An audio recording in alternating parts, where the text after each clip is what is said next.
அஸ்ஸலாமு அலைக்கும் வரஹ்மத்துல்லாஹி வபரகாத்துஹ். லா தஹ்சன், கவலை கொள்ளாதீர். எதை குறித்து சகோதரரை கவலை கொள்ள வேண்டாம்? எதிர்காலத்தை குறித்து, நாளையை குறித்து. நாளை என் வாழ்க்கையில் என்ன நடக்கும்? எதை நான் பெறுவேன், இழப்பேன்? யாரிடத்திலே வந்து சேருவார்கள்? யாரை விட்டு நான் பிரிவேன்? ஒருவேளை என்னுடைய தொழிலில் நஷ்டம் ஏற்பட்டால், ஒருவேளை எனக்கு வேலையை அவர்கள் நிறுத்திவிட்டால், ஒருவேளை நான் மரணித்து விட்டால் என் குடும்பத்தின் நிலைமை என்ன? பிள்ளைகளின் எதிர்காலம் என்ன? ஒருவேளை என்ற 1000 எதிர்காலத்தை பற்றிய கேள்விகளின் பயத்தோடு ஒரு மனிதன் இன்றைய நேரத்தை கழிப்பதால் அந்த பயமே அவனுடைய இன்றைய நாளையும் அழித்து நிகழ்காலத்தை தரைமட்டமாக்கி விடுகிறது. அந்த கவலையிலேயே மூழ்கி எதிர்காலத்தை நோக்கி நகராமல் இருளில் ஒரு மனிதன் தன்னை ஆக்கிக் கொள்கிறான். என் தோழனே, என் சகோதரனே, நாளை என் வாழ்வில் என்ன நடக்கும்? நான் எதை நோக்கி செல்கிறேன்? எதை நான் பெறுவேன் என்ற கல்வி யாரிடத்தில் இருக்கிறது? இறைவன் சொல்லுகிறான், எந்த ஒரு உயிரும் அறியாது அது நாளை எதை செய்யும் என்று. இறைவன் மேலும் சொல்லுகிறான், ஒரு செயலை நாளை நான் செய்வேன் என்று சொல்லாதீர்கள். எதுவரை? இறைவன் நாடினாலே அன்றி என்ற வார்த்தையை சேர்க்காமல் என்ன சொல்ல வருகிறான்? எதிர்காலத்தை பற்றிய எல்லா கல்வியும் இறைவன் ஒருவனிடத்தில் தான் இருக்கிறது. இறைத்தூதர் ஸல்லல்லாஹு அலைஹி வஸல்லம் சொன்னார்கள், இந்த வானங்கள் பூமிகளை இறைவன் படைப்பதற்கு முன்னதாக 50,000 ஆண்டுகளுக்கு முன்னதாகவே மனிதர்களின் விதியை இறைவன் எழுதிவிட்டான். எவ்வளவு நாள் இவன் வாழ்வான், எவ்வளவு நாளில் மரணிப்பான், எதை பெறுவான், எதை இழப்பான், இவனுடைய வாழ்வாதாரம் என்ன, இவனுடைய சொத்து என்ன, இவனுடைய நஷ்டம் என்ன, இவனுடைய உறவு என்ன, இவன் பிரிவது என்ன, எல்லாம் எழுதப்பட்டு விட்டது.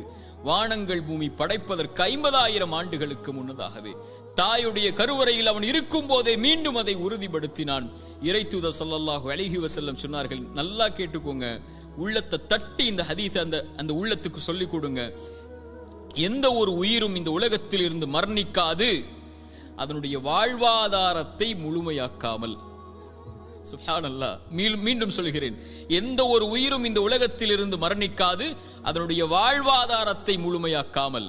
இவன் எதை பெறுவான், எதை இழப்பான், இவனுடைய சொத்து என்ன, இவனுடைய செல்வம் என்ன? ஒரு மனிதன் தன்னுடைய கடைசி சொட்டு தண்ணீரை அருந்தும் வரை, ஒரு மனிதன் தன்னுடைய சுவாச காற்றின் கடைசி மூச்சை இறைவன் எழுதியதின்படி சுவாசிக்கும் வரை மரணம் வராது. ஏன் பயப்படுகிறாய் எதிர்காலத்தை பற்றி? இது எழுதப்பட்டு விட்டது உன்னுடைய வாழ்வாதாரம். எதை பெறுவாய் என்று, எதை இழப்பாய் என்று. நீ செய்ய வேண்டியதெல்லாம் அதை நோக்கி நகர வேண்டியது மட்டும்தான். சோகம் வந்துவிட்டால், கவலை வந்துவிட்டால், இழப்பு வந்துவிட்டால், பிரிவு வந்துவிட்டால், இருட்டு அறையில் உட்கார்ந்து கொண்டு கண்ணீர் வடிப்பதை விட கிளம்பி செல் வெளிச்சத்தை நோக்கி. உனக்கு பெற இருக்கின்ற அதிசயங்கள் ஏராளம் உன்னுடைய எதிர்காலத்தில். அதை நோக்கி செல் என்பதுதான் இறைவனும் இறைத்தூதரும் நமக்கு காட்டக்கூடிய வழி. மூசாவுடைய தாயிடமிருந்து பாடம் படிப்போம் வாருங்கள். மூசாவுடைய தாய் ஒரு ஆண் குழந்தையை பெற்றெடுக்கிறாள். எப்படிப்பட்ட காலம்! ஃபிரௌன் கொடுங்கோலன். ஆண் குழந்தைகள் பிறந்தால் கையால் அறுத்து தூக்கி எறிந்தான் மனித சிறுவர்களுடைய குழந்தைகளை. மூசாவுடைய தாய் பயந்தார்கள், இந்த குழந்தையை ஃபிரௌன் கண்டுவிட்டால் கொன்று விடுவானே. இறைவன் சொன்னான், மூசாவுடைய தாயை, முடிந்தால் அந்த குழந்தைக்கு உணவை கொடு, இல்லை என்றால் ஆற்றிலே கொண்டு போய் விட்டு விடு. அவ்வளவுதான். நான் சொல்கிறேன் செய், எதிர்காலத்தை நான் முடிவு செய்கிறேன், நீ செயல்பட, அவ்வளவுதான். என்ன செய்வேன் தெரியுமா? நீ ஆற்றிலே விட்டால் இந்த குழந்தையை உன்னுடைய கரத்திலே மீண்டும் நான் கொண்டு வருவேன். எப்படி? இறைத்தூதர் மூசாவாக. ஆற்றிலே விட்டார்கள். இறைவன் சொன்னான், அவன் பார்த்துக் கொள்வான் எதிர்காலத்தை, இந்த மூசாவுடைய எதிர்காலத்தை என்று. அந்த குழந்தை கரை ஒதுங்கியது எங்கே? ஃபிரௌன் எந்த குழந்தை கையில் கிடைத்தால் அறுத்து விடுவான் என்று பயந்தார்களோ அந்த ஃபிரௌனுடைய அரண்மனையுடைய வாயிலில் எடுத்தார்கள். ஃபிரௌனுடைய மனைவி அழகாக இருக்கிறதை, இதை வளர்த்து விடுவோம் என்று முடிவெடுத்தார்கள். ஃபிரௌன் அதை அந்த குழந்தைக்கு உணவை கொடுப்பதற்கு பெண்களை தேடினான். மூசாவுடைய தாய் அழைத்து கொண்டு வரப்பட்டார்கள். அவர்களுடைய கரத்தில் மூசா அலைஹிஸ்ஸலாம் ஒப்படைக்கப்பட்டார்கள். இறைவன் சொன்னான், திருப்பி கொண்டு வருவேன். எப்படி ஒப்படைக்கப்பட்டார்கள்? இறைத்தூதர் மூசாவாக. மூசாவுடைய தாய் பயந்தார்களா எதிர்காலத்தை? நபி யாக்கூப், நபி யூசுப் அலைஹிஸ்ஸலாம் விட்டார்கள் அவர்களுடைய சகோதரர்கள் கிணற்றிலே. பயந்தார்களா? அவர்களை அந்த கிணறுதான் அவர்களை அரண்மனைக்கு கொண்டு சென்றது. அவர்கள் சிறையில் அடைக்கப்பட்டார்கள். அந்த சிறைச்சாலை தான் அவர்களை சிம்மாசனத்திலே உட்கார வைத்தது. நபி யூசுப் பயந்தார்களா? எத்துணை இறைத்தூதர்களுடைய வாழ்க்கை ஆரம்பத்தில் எப்படி இருந்தது? இறைவன் சொன்னான், எதிர்காலத்தை பற்றி அவர்கள் கவலைப்படவில்லை. நபி நூஹ் கப்பல் கட்டினார். அங்கே வெள்ளம் இருந்ததா, ஆறு இருந்ததா, மலையை இறைவன் கொண்டு வருவான் என்று சொன்னால் அவன் கொண்டு வருவான். என் வாழ்வை சிறந்ததாகத்தான் இறைவன் அமைத்திருப்பான் என்று நான் நம்புகிறேன். அவன் அப்படித்தான் அமைத்திருப்பான். இன்று சோகம் நாளையது மகிழ்ச்சியாக மாறும். இன்று கண்ணீர் நாளையது அது சந்தோஷமாக மாறும். இன்றைய ஏழ்மை நாளை செல்வமாக மாறும். இன்றைய குழந்தையின்மை நாளை சிறந்த குழந்தையாக மாறும். இன்றைய உறவின் பிரிவு இதைவிட சிறந்த உறவை எனக்கு கொடுப்பான். இன்றைய இழப்பு இதைவிட அல்லாஹ் என்னை படைத்த இறைவன் இதைவிட சிறந்த ஒன்றை எனக்கு கொடுப்பான் என்ற நம்பிக்கையில் அவன் நகர்வான் வாழ்க்கையில். இறைத்தூதர் ஸல்லல்லாஹு அலைஹி வஸல்லம் சொன்னார்கள், இறைவன் மீது வைக்க வேண்டிய நம்பிக்கையை நீங்கள் உறுதியாக வைத்தால் எல்லா நேரங்களிலும் என் இறைவன் மீது நம்பிக்கை வைக்கிறேன், அவன் எனக்கு போதுமானவன். இன்றைய கஷ்டத்தை நீக்குவதற்கு அவன் எனக்கு வாக்கு கொடுத்திருக்கிறான்.